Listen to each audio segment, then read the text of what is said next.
Hello दोस्तों, class 12th की physics में आज हम सब लोग प्रत्यावर्ती धारा जो चैप्टर हमारा चल रहा है, चैप्टर नंबर 7 फिजिक्स का, उसमें प्रत्यावर्ती धारा परिपथ में व्यय शक्ति या औसत शक्ति का हम डेरिवेशन सॉल्व करने वाले हैं। इम्पॉर्टेंट डेरिवेशन है, इसके न्यूमेरिकल्स तो हम सॉल्व ही कर चुके हैं। अब एलसीआर में कुछ न्यूमेरिकल्स हैं, उनको भी सॉल्व करेंगे। ये औसत शक्ति का फार्मूला आता है। तो आप सभी बच्चों का हमारे अपने प्यारे से यूट्यूब चैनल आदर्श डिजिटल क्लासेस पर स्वागत है।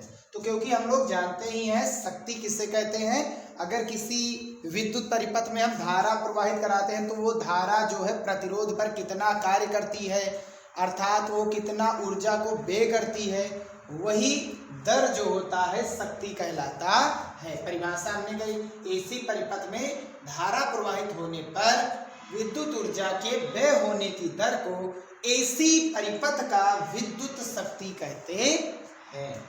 और शक्ति का मात्रक, शक्ति को लिखा जाता है P से पावर, और इसका जो मात्रक होता है वो वाट होता है। वाट का W कैपिटल लेटर से व्यक्त किया जाता है। तो फार्मूला विद्युत शक्ति का जो होता है वो P=VI का हम यूज करेंगे। वैसे तो P=W/T होता है और W बराबर VQ का फार्मूला लगा करके Q बराबर IT, T से T कैंसिल, VI आ जाएगा फार्मूला।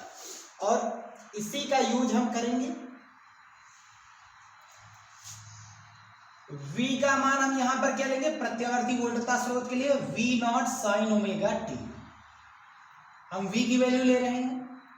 और जो I है उसकी वैल्यू ले रहे हैं I=I0 sin ω t plus phi. Phi यहाँ पर एक कलांतर के रूप में यूज किया गया है। इन दोनों में कोण का जो अंतर है वो कितना है, फाई। धारा फाई आगे है, अग्रगामी है, ऐसा कह सकते हैं। ठीक, और यही फार्मूला हम उठा करके यहाँ पर रखेंगे तो P कितना बन जाएगा, V की जगह पर V0 sin ω t into I की जगह पर I0 sin ω t plus phi. अब हम करेंगे क्या, V0 I0 को आगे बाहर निकाल लेंगे। V0 और I0 को हम बाहर निकालेंगे तो P क्या हो जाएगा, V0 इंटू I0। अब बचा कौन, बचा यहाँ पर sin ω t और प्लस का क्या बचा, अच्छा इंटू में है, ये प्लस नहीं इंटू में क्या बचा, sin ω t प्लस का फाई बचा। अब हम करेंगे कि यहाँ 2 से गुणा और 2 से भाग कराएंगे। 2 से गुणा 2 से भाग कराने के लिए ये फार्मूला बन जाएगा। किसका फार्मूला बन जाएगा, 2 sin A into sin B होता क्या है, cos A minus B minus cos A plus B, formula होता है। ठीक, और इसी फार्मूले का हम यहाँ पर यूज करेंगे। तो 2 sin A की जगह पर ω t इंटू sin B की जगह पर ω t प्लस फाई आ गया है, और यही हम यहाँ पर यूज करेंगे। तो ये होगा क्या, P कितना हो जाएगा, V0 into I0 upon 2।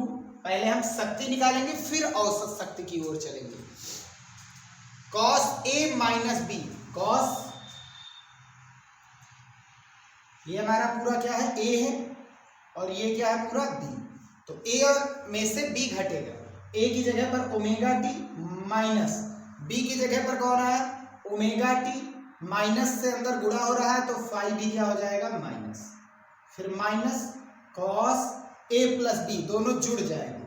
A की वैल्यू ω t, B की वैल्यू ω t प्लस फाई। हल करेंगे तो ये ω t से ω t कैंसिल, और बचा क्या यहाँ पर, P बराबर V0 into I0 upon 2 bracket में cos फाई यहाँ पर बचा, और माइनस का cos यहाँ पर ω t कितना हो जाएगा, 2ω t और प्लस का फाई। ये हो जाएगा शक्ति का मान प्रत्यावर्ती धारा परिपथ में। लेकिन हमको निकालना क्या है, औसत शक्ति। औसत शक्ति निकालना है। तो औसत शक्ति निकालने के लिए औसत शक्ति। तो दोनों ओर का हम क्या निकालेंगे, औसत मान। P का भी औसत मान P एवरेज या इसी को हम लिख सकते हैं P बार बराबर इसका भी औसत मान निकल आएगा V not into I not upon 2 bracket में cos फाई माइनस का cos 2 ओमेगा टी प्लस का फाई। और इसका भी क्या निकालना है हमको, औसत मान, तो इसलिए ऊपर क्या लगा देते हैं, बार। ठीक, V नॉट I नॉट ये मैक्सिमम वैल्यू है, ये कभी चेंज होती नहीं, कांस्टेंट वैल्यू रहती है वोल्टता और धारा के लिए। V नॉट I नॉट बाहर आ गया और 2 भी कांस्टेंट होता है, cos फाई भी कांस्टेंट है, cos फाई को वैसे लिख देंगे। चेंजिंग किस में होगी, t जिसके साथ है। भाई बदल कौन रहा, समय के साथ साथ बदल कौन रहा है, कोण। ये समय t बदल रहा है, साथ ही साथ समय जैसे जैसे बदल रहा है और वैसे वैसे ही यहाँ पर ये किसके कारण अच्छा बदल रहा है, तो जो समय है वो कुंडली के घूमने से दोनों आपस में चेंज हो रहे। भाई समय जो है, समय जैसे बदलता है कुंडली का वेग बदल रहा है, यानी कुंडली घूम रही है ना, कुंडली घूम रही है तभी उसमें प्रत्यावर्ती धारा परिपथ हुआ। तो cos ओमेगा cos 2 ओमेगा, देखो ये cos थीटा पूरा है एंगल की नहीं, और cos थीटा का हमने बताया था औसत मान हमेशा शून्य होता है। कितना होता है, शून्य होता है। तो P एवरेज बराबर कितना आ गया, या हम किसी को P बार से लिख रहे हैं, ये पूरा मान 0 हो जाएगा। यहां पर एक चीज नोट में लिख जरूर लीजिए कि cos थीटा साइन थीटा या cos 2 थीटा साइन 2 थीटा के औसत मान क्या होते हैं, हमेशा शून्य होते हैं। क्यों होते हैं, क्योंकि cos का और साइन का दोनों का, cos थीटा और साइन थीटा दोनों का जो अधिक न्यूनतम मान होता है वो -1, अधिकतम मान होता है +1।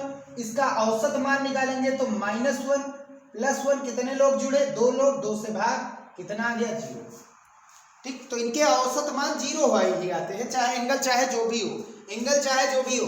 यहाँ फाई कला दिखा रही है, ये कांस्टेंट वैल्यू होती है, लेकिन यहाँ ओमेगा 2 ओमेगा टी जो है ये कांस्टेंट वैल्यू नहीं है। ठीक भैया, तो इसलिए ये क्या हो गई, वैल्यू पूरी की पूरी 0 हो गई। तो यहाँ से P बार बराबर कितना आ गया, इसको हम बदल करके लिख रहे हैं V नॉट के बटे में √2 गुणा I नॉट के बटे में √2, और यहाँ पर बचेगा क्या, cos फाई, क्योंकि cos फाई से 0 घटाएंगे तो cos फाई बचेगा। 2 को हमने तोड़ दिया √2 में। अब V not upon √2 I not upon √2, ये पिछले लेक्चर में हमने बताया था क्या होता है, ये VRMS होता है, और I नॉट अपान √2 जो होता है IRMS होता है, वर्ग माध्यमूल धारा का, और इनटू में cos फाई। ये बन गया प्रत्यावर्ती धारा का की औसत शक्ति।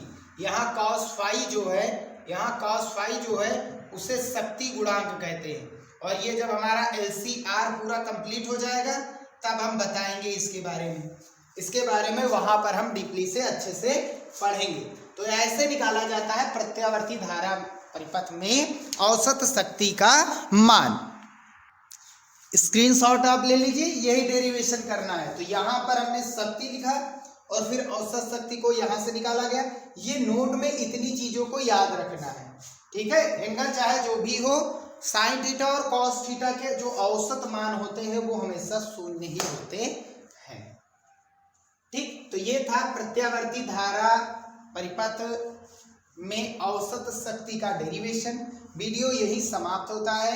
नेक्स्ट वीडियो में हम सब लोग पढ़ने वाले हैं कला वोल्टता और धारा में कलांतर क्या होता है। कला तो पढ़ ही चुके, कलांतर पढ़ने वाले हैं। तो और कलांतर का आरेख कैसे बनता है वो भी हम सब लोग पढ़ने वाले हैं।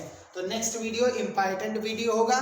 ये वाला वीडियो यहीं पर समाप्त होता है। वीडियो पसंद आया हो तो उसे लाइक कीजिएगा, चैनल में नए आए हो तो सब्सक्राइब कीजिएगा, कमेंट जरूर कीजिएगा कि ये वीडियो आपको कैसा लगा। मिलते हैं नेक्स्ट वीडियो में।